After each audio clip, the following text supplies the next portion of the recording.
तो this is your next lecture of life process. तो life process के आज के लेक्चर में हम ट्रांसपोर्टेशन के बारे में बात करने वाले हैं। ठीक है, तो पहले आज हम बात करेंगे ट्रांसपोर्टेशन इन एनिमल। ठीक है, उसमें सबसे पहला जो टॉपिक हमारे पास आने वाला है वो है ब्लड। हम लोग क्या 9th में पढ़ चुके हैं, क्या पढ़ चुके हैं हम लोग? पढ़ चुके हैं कि ब्लड एक तरीके का कनेक्टिव टिश्यू होता है। ठीक है, कनेक्टिव टिश्यू क्या होते हैं? कनेक्टिव टिश्यू वो होते हैं जो एक ऑर्गन को दूसरे ऑर्गन से कनेक्ट कर रहे हैं, सिंपल। ठीक है, तो यहाँ पर क्या होता है, जो ब्लड है उसके पास दो चीज़ें हैं, एक सॉलिड हिस्सा है और एक लिक्विड है। तो सॉलिड वाले में हमारे पास जितने सेल्स हैं वो सारे आते हैं और लिक्विड वाले में प्लाज्मा आता है। ठीक है, अब हमारे शरीर में जो सेल हैं वो कौन कौन से होते हैं? हमारे जो ब्लड है वो बेसिकली शरीर में नहीं, ब्लड में कौन कौन से होते हैं? रेड ब्लड सेल, लाल रक्त कोशिकाएं, प्लेटलेट होती हैं, वाइट ब्लड सेल WBC यानी श्वेत रक्त कोशिका, और प्लाज्मा। प्लाज्मा क्या है? प्लाज्मा जो है वो लिक्विड है जिसमें ये सारे सेल पड़े हुए होते हैं।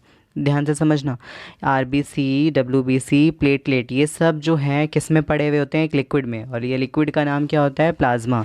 सो plasma is basically a liquid which contains all this cells. ठीक है, रेड ब्लड सेल क्या काम करते हैं भाई? रेड ब्लड सेल के पास हीमोग्लोबिन होते हैं और वो हमारा ऑक्सीजन लेकर जाता है।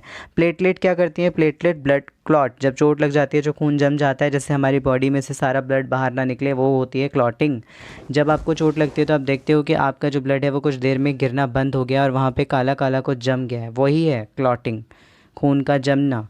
वो कौन करा रहा है? प्लेटलेट। ठीक है, फिर आते हैं वाइट ब्लड सेल। आपके शरीर में कोई कीटाणु आ गया है, कोई भी किसी भी तरीके का माइक्रो ऑर्गेनिज्म आ गया है, कोई जीवाणु आ गया है, तो उन सब से लड़ने के लिए, इन्फेक्शन से लड़ने के लिए हमारे शरीर में श्वेत रक्त कोशिका यानी कि वाइट ब्लड सेल होते हैं, और ये वाइट ब्लड सेल क्या करते हैं? इन्फेक्शन से हमारे लिए लड़ते हैं, इसीलिए इनको कहा जाता है सोल्जर ऑफ द बॉडी, शरीर के सैनिक। ठीक है, तो प्लाज्मा क्या होता है? वो एक लिक्विड है जिसके अंदर सारे के सारे न्यूट्रिएंट्स पड़े होते हैं। ठीक है, उसके अलावा आयंस पड़े होते हैं, और उसके अलावा ये सारे के सारे हमारे सेल्स पड़े होते हैं। प्लेटलेट पड़ा होता है, white blood cell, red blood cell, श्वेत रक्त कोशिका, लाल रक्त कोशिका, प्लेटलेट, ये सब इसमें पड़ा होता है, और सारे पोषक तत्व भी उसमें पड़े हुए होते हैं। ठीक है, अब इसके अलावा हम ब्लड तो सुनते हुए आए हैं, इसके अलावा हमारी बॉडी में एक और सिस्टम होता है जिसको कहा जाता है लिम्फ। लिम्फ क्या होता है? ठीक है, तो लिम्फ बेसिकली एक ऐसा सिस्टम है, जैसे हमारे, जस्ट इमेजिन, बहुत रफ लैंग्वेज में, ये अगर ब्लड कैपिलरी है, इसके नीचे एक और कैपिलरी जारी होती है, तो यहाँ से जो भी लिक्विड ड्रेन आउट होता है, जो भी गिरता है, वो इस जगह इकट्ठा होता है। ठीक है, इस कैपिलरी में, और इसी चीज़ को कहते हैं लिम्फ। क्या कहते हैं? लिम्फ। और इस कैपिलरी को क्या कहते हैं? लिम्फ वेसल या लिम्फ कैपिलरी। तो ध्यान से समझना, ब्लड में से जो भी लिक्विड नीचे गिर रहा होता है वो एक जगह इकट्ठा होता है, उस इकट्ठे लिक्विड को लिम्फ कहते हैं, और जिस जगह वो पड़ा होता है उस नली या उस वेसल को लिम्फ वेसल कहा जाता है। सिंपल भाषा में, बहुत इजी रफ लैंग्वेज में जो जनरल यूज़ की जाती है, उसे यही कहा जाता है। ठीक है, अब आता है ब्लड वेसल कितने तरीके की होती हैं? एक कैपिलरी होती है, एक आर्टरीज होती है, एक वेन होती है। कैपिलरी जो होती है आर्टरी और वेन से बहुत पतली नसें होती है, जहाँ आर्टरी वेन नहीं पहुँच सकती, वहाँ कौन पहुँचेगी? वहाँ पहुँचेगी कैपिलरी। ठीक है, कैपिलरी हमेशा बहुत पतली होंगी, किससे? आर्टरी और वेन से। अब आर्टरीज और वेन भी देख लीजिए। आर्टरीज जो होती हैं वो हमारे शरीर में ऑक्सीजन वाला ब्लड लेकर जाती है, यानी एल्वियोलाई जब ऑक्सीजन ऐड कर देता है तो एल्वियोलाई से ऑक्सीजन वाला खून लेकर आना और हर बॉडी ऑर्गन को देना, वो किसका काम है? आर्टरी का। और वेन क्या करती है? वेन करती है बॉडी से वो ब्लड ले लेती है जिसके अंदर CO2 ऐड हो चुकी है, और उस CO2 एडेड वाले ब्लड को लेकर जाती है कहाँ पर? किसके पास? लंग्स के पास। तो ये ऑक्सीजन वाला खून लेके जाती है, और ये बिना ऑक्सीजन वाला यानी CO2 वाला। ठीक है, उसके अलावा ये ऐसे समझ लो, ये डिस्ट्रीब्यूटिंग वेसल होता है, और ये कलेक्टिंग। ये खून को हर ऑर्गन तक डिस्ट्रीब्यूट कर रहा है, खून को, ऑक्सीजन वाले खून को हर ऑर्गन तक पहुंचा रहा है, और ये वहाँ से फिर कलेक्ट कर कर लेकर आ रहा है। एक भेज रहा है, पहुंचा रहा है, डिस्ट्रीब्यूट कर रहा है। जैसे हम क्या करते हैं कि डिलीवरी करते हैं तो एक डिस्ट्रीब्यूटर होता है जो हर जगह डिस्ट्रीब्यूट कर रहा है। ठीक है, और फिर एक होता है कलेक्टर जो क्या कर रहा है? कलेक्शन को कलेक्ट कर रहा है। ठीक है, तो ऐसे यहाँ पर आर्टरीज जो है वो डिस्ट्रीब्यूट करती है, वेन क्या करती है? कलेक्ट करती है। आर्टरीज, ठीक है, एक होती है धमनी, एक होती है शिरा। ठीक है। तो धमनी और शिरा, ये धमनी है आर्टरी और ये वेन्स शिरा, ठीक है। तो नेक्स्ट चीज़ जो हमें देखनी है वो ये है कि जो आर्टरीज़ होती हैं वो डीप सीटेड होती है। डीप सीटेड कहने का क्या मतलब है, ये बहुत अंदर की तरफ होती हैं, ठीक है। और वेन्स ऊपर सुपरफिशियल होते हैं। सुपरफिशियल मतलब ऐसा समझ लो, अगर मेरी फिंगर है, फिंगर के ऊपर की तरफ वेन्स होंगे, उसके नीचे की तरफ क्या होंगी, आर्टरीज़ होंगी, ठीक है। फिंगर की स्किन है, फिर मसल्स हैं, वहाँ जो ब्लड का डिस्ट्रीब्यूशन है ऐसा है, वेन ऊपर सेक्शन में होती है और आर्टरीज जो होती है वो लोअर सेक्शन में होती है। उसके अलावा ये थिक एंड इलास्टिक होती हैं, ये थिक एंड लेस इलास्टिक होती हैं।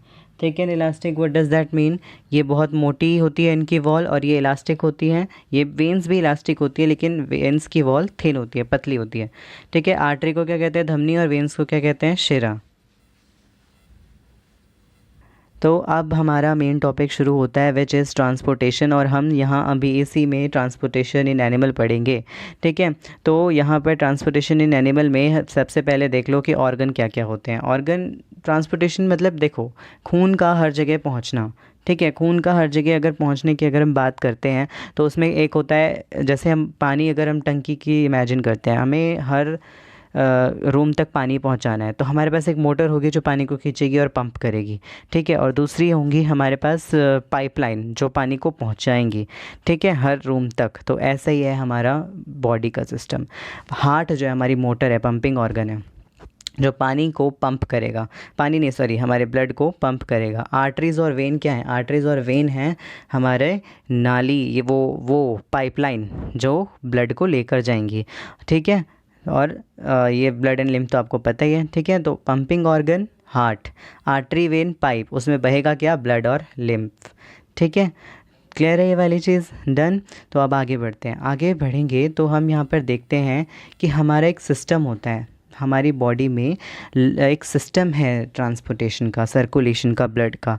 तो अब उस सिस्टम को बहुत ध्यान से समझना है, और इसको डबल सर्कुलेशन भी कहा जाता है, क्योंकि हमारे व्हाट इज़ डबल सर्कुलेशन पहले ये देख लो, और सिंगल सर्कुलेशन। जब हमारे हार्ट से ब्लड एक बार ही निकले तो वो सिंगल सर्कुलेशन है, लेकिन जब हमारे हार्ट यानी हृदय से ब्लड 2 बार निकले तो वो डबल सर्कुलेशन है, ठीक है। अब डबल सर्कुलेशन में एक लंग वाला पोर्शन है और एक बॉडी वाला है। तो लंग वाले पोर्शन को कहेंगे पल्मोनरी सर्कुलेशन, और जो बॉडी वाला है उसको कहेंगे सिस्टमिक, यानी फेफड़ों के साथ जो जुड़ा है उसको पल्मोनरी सर्कुलेशन कहा जाता है, और जो शरीर के अंगों के साथ जुड़ा है उसको क्या कहा जाता है, सिस्टमिक सर्कुलेशन। तो अब ध्यान से, बिल्कुल ध्यान से समझिए। सबसे पहले हार्ट के डायग्राम को देख लीजिए, फिर हम इस पे आते हैं। तो अगर हार्ट के डायग्राम को ध्यान से देखा जाए तो ये कुछ ऐसा सा आपकी उसमें दिया हुआ है।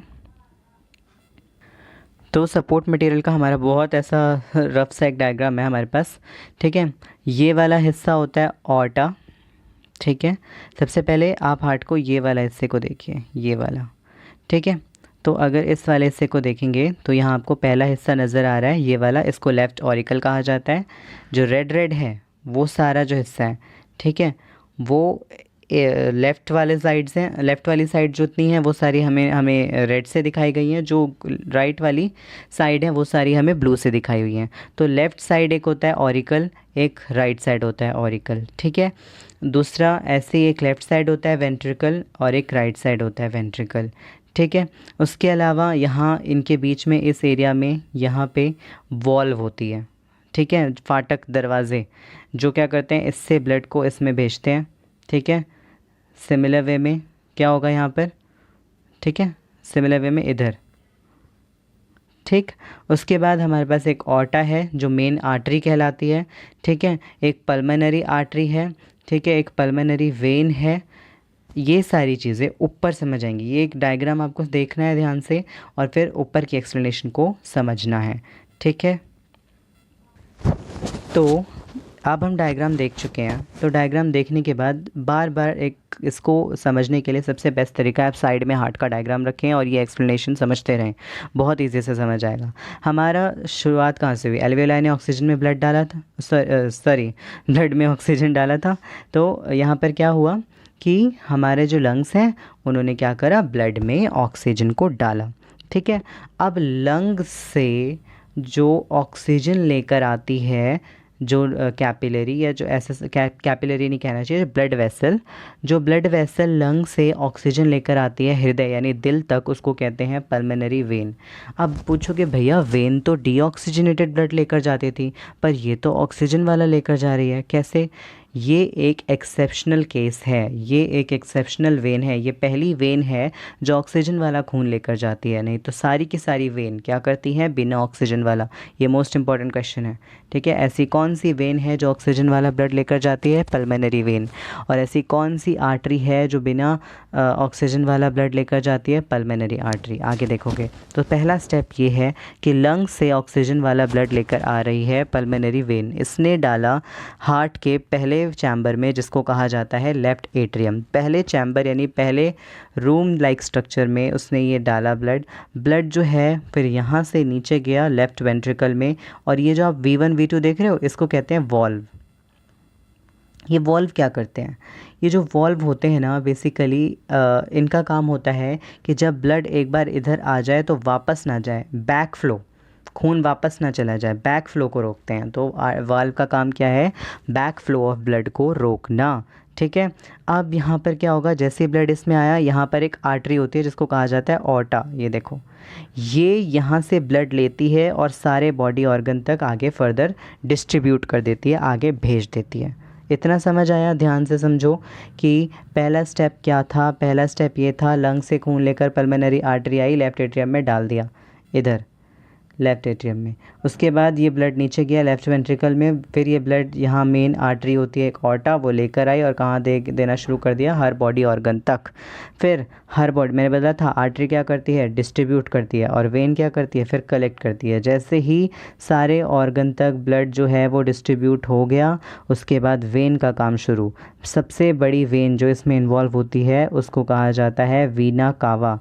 ये वेन ब्लड को लेकर आ जाती है यहाँ पर, कहाँ डालेगी इसको डालेगी राइट एट्रियम में। बोलोगे भैया नीचे क्यों नहीं डाला, ऊपर क्यों डाल रही है? ऊपर डालेगी तभी तो प्रेशर क्रिएट होगा, ठीक है। तो राइट एट्रियम में डाला, राइट एट्रियम में डालने के बाद ये राइट वेंट्रिकल में गया, राइट वेंट्रिकल में जाने के बाद यहाँ पहली आर्टरी आएगी जिसका नाम है पल्मोनरी आर्टरी, जो कि डीऑक्सीजनेटेड ब्लड लेकर जाती है। क्या लेकर जाती है? डीऑक्सीजनेटेड ब्लड, यानी बिना ऑक्सीजन वाला ब्लड। नहीं तो सारी की सारी आर्टरी कौन सा ब्लड लेकर जाती थी? ऑक्सीजन वाला ब्लड। ये पहली आर्टरी होती है जो कौन सा ब्लड लेकर जाती है? बिना ऑक्सीजन वाला ब्लड, ठीक है। तो बिना ऑक्सीजन वाला ब्लड अब ये इधर लेकर जाएगी लंग्स के पास, और लंग्स फिर से इसमें ऑक्सीजन ऐड कर देंगे, फिर से पल्मोनरी वेन इसको लेकर आएगी ब्लड को, फिर से लेफ्ट एट्रियम में डालेगी। तो यहाँ अगर आप ध्यान से समझें तो आपने देखा कि हमारे हार्ट में ब्लड दो बार एंटर करता है, एक बार जब वो लंग्स से आ रहा है और दूसरी बार जब वो बॉडी ऑर्गन से आ रहा है। इसीलिए इसको कहते हैं डबल सर्कुलेशन, क्योंकि दिल में, हार्ट में, हृदय में दो बार ब्लड आ रहा है और दो बार ब्लड हृदय से सर्कुलेट कर रहा है, तो इसीलिए इसको दोहरा संचरण या डबल सर्कुलेशन कहते हैं, ठीक है। याद रहेगा, क्या क्या याद रखना है? पल्मोनरी वेन पहली वेन जो ऑक्सीजन वाला खून लाती है, पल्मोनरी आर्टरी पहली आर्टरी जो बिना ऑक्सीजन वाला लेकर जाती है। पूछोगे भैया ये क्या गड़बड़ चल रही है, यहाँ तक तो ऑक्सीजन था बॉडी ऑर्गन तक, उसके बाद ऑक्सीजन कहाँ गया? जैसे ही बॉडी ऑर्गन के पास ऑक्सीजन वाला खून जाता है, वो सारा का सारा बॉडी ऑर्गन क्या करते हैं, सारा का सारा ऑक्सीजन ले लेते हैं और उसके अंदर अपना CO2 डाल देते हैं। तो यहाँ से बॉडी ऑर्गन से ही ऑक्सीजन यूज़ हो जाता है और यहाँ फिर इसमें CO2 डाल देते हैं ब्लड में, और फिर ये साइकिल चलती है, ठीक है। क्लियर है कि बॉडी ऑर्गन ने वहाँ से ऑक्सीजन लिया, उसमें CO2 डाला, अब CO2 डालने के बाद ये ब्लड जाएगा राइट एट्रियम में। कौन लेकर जाएगी? वीना कावा लेकर जाएगी। स्पेलिंग नहीं आती तो VENACAVA, वीना कावा ये लेकर जा रही है। और यहाँ लेकर जाने के बाद यहाँ पर नेक्स्ट स्टेप आएगा, नेक्स्ट स्टेप में ये नीचे उतरेगा और फिर इधर ये पल्मोनरी आर्टरी इसको लंग्स तक लेकर जाएगी, और लंग्स तक ले जाने के बाद वहाँ पर उसमें ऑक्सीजन ऐड हो जाएगा। लंग्स को कहते हैं फेफड़े, ठीक है। वेन शिरा होती है, पल्मोनरी शिरा, और आर्टरी हमारी धमनी होती है, ठीक है। हर एक का काउंटर पार्ट आपको हिंदी वाले बच्चों को याद होना चाहिए। अब नेक्स्ट ये ध्यान से देखो, यहाँ वही दे रखा है, पल्मोनरी सर्कुलेशन और सिस्टमिक सर्कुलेशन। पल्मोनरी मतलब जैसे दिल से लंग्स में जाए, ठीक है। सिस्टमिक मतलब दिल से कहाँ जाए, बॉडी में, ठीक है। ये डेफिनेशंस लिखने हैं और ऊपर वाला जब भी डबल सर्कुलेशन पूछा जाए ऊपर वाला डायग्राम बनाएंगे, ये डेफिनेशन लिखेंगे और कौन सा, ये वाला डायग्राम बनाएंगे, जो कि बहुत इम्पॉर्टेंट है, ठीक है। तो इसे प्रैक्टिस करना है। अब बाकी के पार्ट्स में हम डिस्कस करेंगे left over topics. Till then stay safe. कोई प्रॉब्लम हो कमेंट सेक्शन में ज़रूर लिखना।